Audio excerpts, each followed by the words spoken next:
want to pose with the Duchess. Surely that can't be right, Kinsey. Well, keep in mind, Rita, Reese Witherspoon was there. Gwyneth Paltrow was there. I mean, there were some, Diane Sawyer was there. There were some very big names there. Reports that major Hollywood power brokers are no longer answering Meghan Markle's phone calls personally. It seems after a number of failed projects, they are fobbing her off to their underlings. Attempts to achieve A-level stardom, trying to be friendly with celebrities, inviting people she didn't really know to her wedding in hopes of networking and becoming friendly with some of the movers and shakers in Hollywood.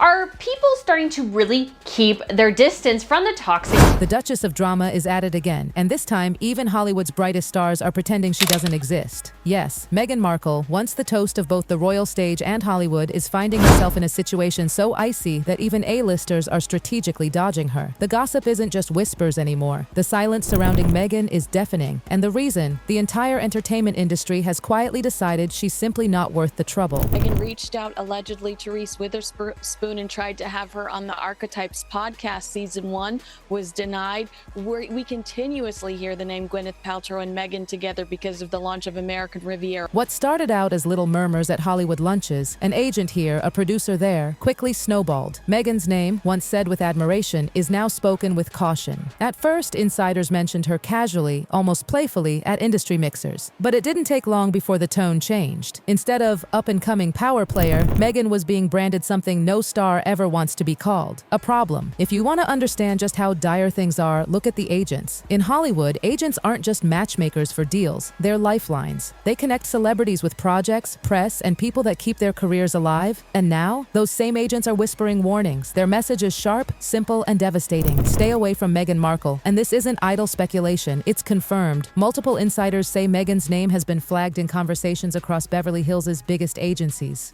Why?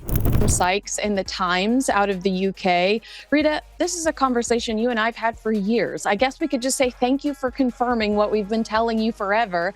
And that's really that Harry and Meghan, the return on... Because Hollywood runs on optics. And being linked to Meghan no longer signals glamour, charm, or royal prestige.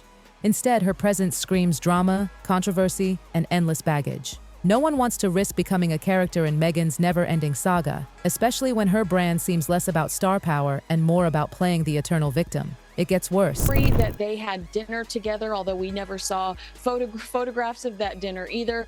But a source told News Nation that celebrities know agents are actually advising their clients, don't meet with Meghan, don't hear her pitches, and most importantly, don't agree to photo ops. For Hollywood stars, this is catastrophic. One good red carpet shot with the right person can spark headlines, generate buzz, and even revive careers. But with Meghan, the industry has ruled the risk far outweighs the reward. One agent even put it bluntly: Meghan treats Hollywood like a stepping stone, not a partnership. That's code for untrustworthy. Think about it. Her reputation for using people, whether it's ghosting old friends. Someone recently whose father was an executive at Paramount, and she was like, my father cannot believe the amount of money that's been invested in these two people that haven't accomplished. Cutting off contacts after her royal wedding or leveraging connections only for publicity, it has made Hollywood professionals deeply wary. Agents protect their clients from reputational harm. And the safest move right now? Cutting Meghan out completely. Here's the brutal truth. Hollywood doesn't blacklist you just because you're unpopular. No, it blacklists you when you're unmanageable. Meghan has now been labeled high maintenance, controlling, and quick to spin private drama into public spectacle. And when agents see that kind of pattern, they know it's only a matter of time before their clients get dragged into chaos they didn't sign up for. By issuing these warnings, agents are sealing Meghan's fate. Without the protection of Hollywood's biggest names, she loses the alliances that once propped up her brand. Without those public associations, she loses the star power that gave her leverage. And when you lose leverage in Hollywood, you become what every celebrity fears most: irrelevant. See, in Hollywood, photo ops aren't just about cameras flashing, they're power plays. The right shot can cement alliances, spark headlines, and keep a star relevant. But for Meghan Markle, those golden moments have completely dried up. Behind the scenes, agents and PR managers have made it crystal clear: no red carpet poses, no staged-friendly snaps, and no press photos with Meghan. In short, she's persona non grata whenever the cameras start rolling. For a woman who once thrived on being photographed alongside the likes of Oprah and Beyoncé, this is brutal. Hollywood has decided that being seen with Meghan doesn't elevate careers, it taints them. Those once willing to casually pose for a quick shot, now they're avoiding her. At premieres, she's left off the guest list. At galas, she's seated away from the power tables. At industry mixers, she's a topic whispered about, but never embraced. And why? Because in Hollywood, image is everything.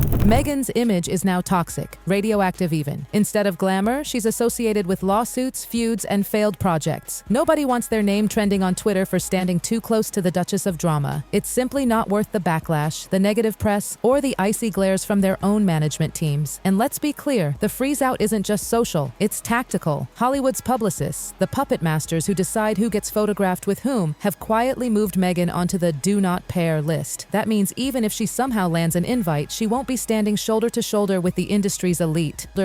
Her presence is a race before the flashbulbs even pop. For Meghan, who built her post-royal identity on visibility, this loss is devastating. Without those photos splashed across tabloids and social feeds, her relevance shrinks. Stars survive on being seen. Meghan is being deliberately unseen, and what's worse, this silent freeze-out is more than rejection. It's a message. In Hollywood, where images are power, the photo op ban is the equivalent of cutting off her oxygen supply. It's almost hard to believe how far Meghan has fallen. Just a few years ago, in 2018, she was living a real-life fairy tale. Her royal wedding wasn't just glamorous, it was the spectacle of the decade. Hollywood stars, global leaders, fashion icons, all gathered to watch the American actress marry into history. Meghan was everywhere, on every magazine cover, hailed as the fresh, modern energy-breathing new life into the monarchy. For a brief, glittering moment, she was untouchable. But today, that crown of glamour has slipped and shattered. Meghan Markle, once a symbol of elegance, is now branded a walking controversy. Hollywood, the same world that cheered her rise, now pretends she doesn't exist. What went wrong?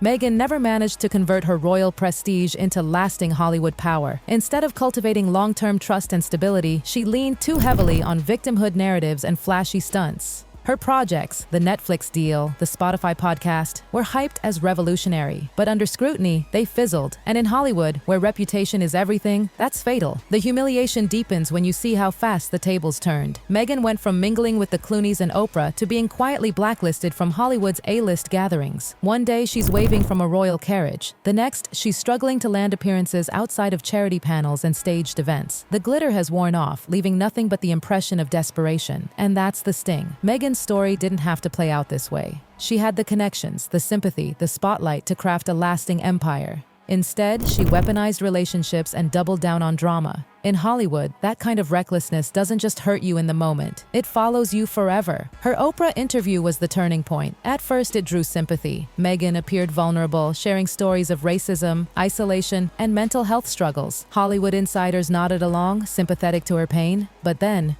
something shifted. What started as a plea for understanding snowballed into a pattern. More interviews, more grievances, more deals built around repackaging the same victim narrative. Meghan wasn't just opening up, she was monetizing her pain. Worse, she was monetizing her family. That's when alarm bells rang across Hollywood. The logic was simple. If Meghan was willing to air out the secrets of the British royal family, a 1,000-year-old institution armed with lawyers, PR, and global influence, what chance did friends or collaborators have? Suddenly, she wasn't seen as a truth teller. She was a liability. The result was swift. Meghan's reputation flipped almost overnight. She wasn't the bold new player anymore. She was branded opportunistic, unpredictable, ungrateful. Invitations dried up. Meetings grew cold. She didn't stall because she lacked talent or connections. She stalled because she broke the one unspoken rule of Hollywood: never betray the trust of those who let you in. And the question buzzing in LA became brutally clear. If Meghan Markle could turn her back on the House of Windsor, what chance does a Hollywood star have? If she'll spill the secrets of royals, what's stopping her from selling out a celebrity over dinner party gossip or a late-night phone call? Hollywood thrives on exclusivity. Stars need private circles where chaos stays hidden. Meghan's choice to weaponize personal relationships for attention broke that pact. Suddenly, she wasn't a potential ally. She was a potential threat. And Meghan's track record only fueled those fears. Take her fallout with Jessica Mulroney. For years, Jessica wasn't just a friend. She was Meghan's closest ally, her stylist, her confidant, the woman who helped her break into elite Toronto circles before the royal wedding. But the moment Jessica's reputation hit turbulence, Meghan dropped her cold. To Hollywood, that wasn't petty drama. It was a giant red flag. If Meghan could toss aside her ride-or-die friends so quickly, what hope did anyone else have? And it's not just Jessica. Meghan's history is littered with strained ties. With her Suits co-stars, with old acquaintances, even her own family, Hollywood thrives on collaboration. People want to know that if they bring you into a project, you won't sell the story later. But Meghan, over and over, she proved loyalty only lasts as long as it benefits her. That's what insiders now call the betrayal fear factor. It's not just dislike, it's self-protection. No one wants to risk being Meghan's next storyline in some docuseries or interview. She isn't seen as a collaborator anymore. She's seen as a threat. And in Hollywood, once you're branded untrustworthy, the blacklist isn't just likely, it's inevitable. That's why Meghan has become a whisper in Beverly Hills power corridors, not as an example of success, but as a cautionary tale. People bring her up not to celebrate her journey, but to warn, don't end up like her. She had everything: royal fame, Hollywood connections, instant global recognition, and she blew it. On paper, Meghan's trajectory should have been unstoppable. She had what no other actress could claim. She wasn't just Hollywood, she was royalty. She could have built a legacy, a brand empire blending philanthropy, A-list collaborations, luxury deals, and cultural influence. But instead of planting roots, she went scorched earth. Instead of playing the long game, she chased short-term buzz. Her Netflix and Spotify ventures were supposed to crown her as a creative powerhouse. But behind the scenes, it was chaos. The glossy branding couldn't hide the truth. There was no substance. She demanded A-list treatment, red carpet rollouts, global campaigns, while delivering projects that critics say wouldn't even pass as mid-tier content. Netflix, in particular, was burned. They poured an estimated $87 million into Meghan and Harry, expecting prestige content. What they got was flop after flop. Meghan's much-hyped With Love, Meghan lifestyle series was meant to make her the next Martha Stewart. Instead, it landed with a thud. Viewers ignored it. Social media barely noticed it. The show couldn't even trend for more than a day. Inside Netflix, execs weren't buying her excuses. Meghan reportedly blamed sabotage campaigns, PR attacks, outside forces. But the reality was simpler. Her content wasn't delivering. No new subscribers, no buzz, no lasting cultural footprint. What was supposed to build her empire became Netflix's scarlet letter. In boardrooms, her deal is now shorthand for reckless overspending on celebrity hype. And just when you think the drama couldn't get stranger,